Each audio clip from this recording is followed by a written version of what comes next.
Last week, I was heartbroken to learn that a dear friend and great fighter for freedom, Vladimir KARA-MURZA, has been hospitalized in Moscow. Those of us who know the work of this brave Russian patriot could not afford to hope or assume that he was suffering some ordinary illness. Just 2 years ago, under mysterious circumstances, Vladimir grew very ill and fell into a coma. Many suspected he was poisoned to intimidate him or worse. That's why last week's news signaled another shadowy strike against a brilliant voice who has defied the tyranny of Putin's Russia. Many Americans are not familiar with the life of Vladimir KARA-MURZA, but it's one that reflects the best qualities of leadership, courage, selflessness, idealism, and patriotism.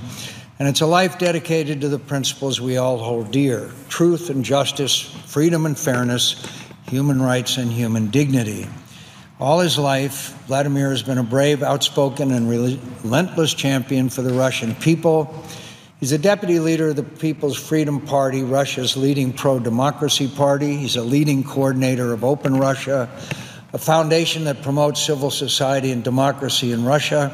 In 2011, he helped mobilize the largest anti-Kremlin demonstration since the early 1990s, leading tens of thousands of Russians to march in protest of widespread fraud and corruption in the parliamentary elections. In the United States, Vladimir was one of the most passionate and effective advocates for passage of the Magnitsky Act, legislation that gives the federal government powers to punish human rights violators in Russia. Most recently, he has eloquently and persuasively campaigned to expand the act to impose sanctions on those Russian journalists who are so cowed and corrupted by the Kremlin, they become indispensable to propagating the lies and atmosphere of hate, fear, and violence the Putin regime relies on to maintain power. Vladimir's family has a long history of heroism for years dating back to the early 1900s. Vladimir once described the experience of visiting the KGB archives in Moscow, where he reviewed the thin file on his great-grandfather, who was executed, that contained the scant evidence required for a death sentence in Stalin's Russia. He recalled the weight that fell upon him when he read the modest document to which the executioners affixed the date and their signatures to signify that the judgment had been carried out. Vladimir also learned what it takes to be a revolutionary from our mutual friend Boris Nemtsov. Vladimir and Boris struggled together for years in the cause of freedom and democracy. Vladimir once called Boris the best president Russia never had. Boris was one of the first to warn of the incoming Putin dictatorship, even when many of his fellow liberals could not see it.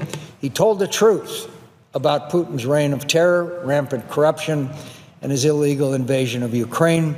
And for the crime of telling the truth in Putin's Russia, Boris Nemtsov was murdered in the shadow of the Kremlin in 2015. He died a martyr. He died a martyr. Died a martyr for the rights of people who were taught to hate him, but who will one day mourn his death, revere his memory, and despise his murderers. After Boris's assassination, many urged Vladimir not to return to Russia. And he had every reason not to. He knew his own family's history with tyranny. He knew what happened to Boris Nemtsov, and he knew all too well about the culture of impunity that Putin has created in Russia, where individuals are routinely persecuted and attacked for their beliefs, including by the Russian government, and no one is ever held responsible.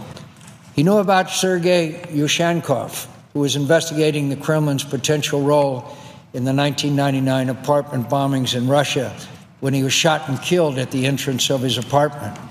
He knew about American journalist Paul Klebnikov, who was investigating Russian government connections to organized crime when he was shot to death in Moscow in 2004.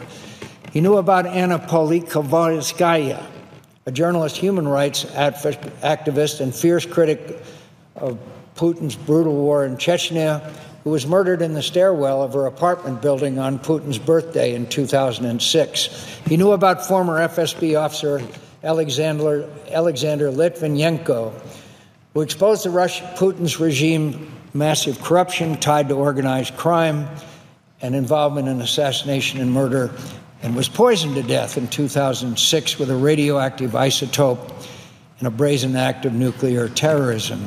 And he knew about Sergei Magnitsky, that most unlikely of heroes in the cause of freedom, the humble tax attorney who blew the whistle on tax fraud and large-scale theft by Russian government officials, only to be charged with their crimes and die in a squalid cell inside the prison that once held the political opponents of the Tsars and the Soviets. In short, Vladimir knew that Putin is a killer, and he's a killer, and he might very well be the next target.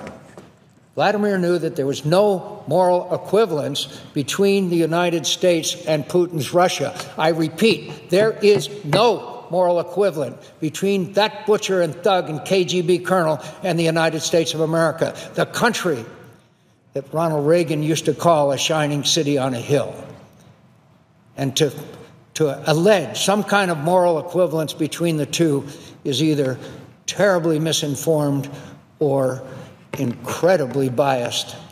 Neither can be accurate in any way. Knowing all this, knowing that his life was at risk, Vladimir returned to Russia. He continued to speak truth to power.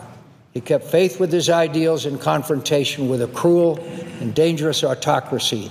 He kept faith honorably and bravely with the example of his friend and comrade Boris Nemtsov. Now it appears that Vladimir has once again paid the price for his gallantry and integrity, for placing the interests of the Russian people before his own self-interest.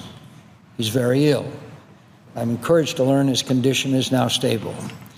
So today, speaking for so many Americans, I offer my most heartfelt prayers for the recovery of Vladimir KARA-MURZA and the success of the cause to which he has dedicated his life, truth and justice for the American people. And I do so with the confidence Vladimir himself once expressed, quote, "I am sure that in the end we will win, because even when dictators prevail for some time, sooner or later, freedom wins."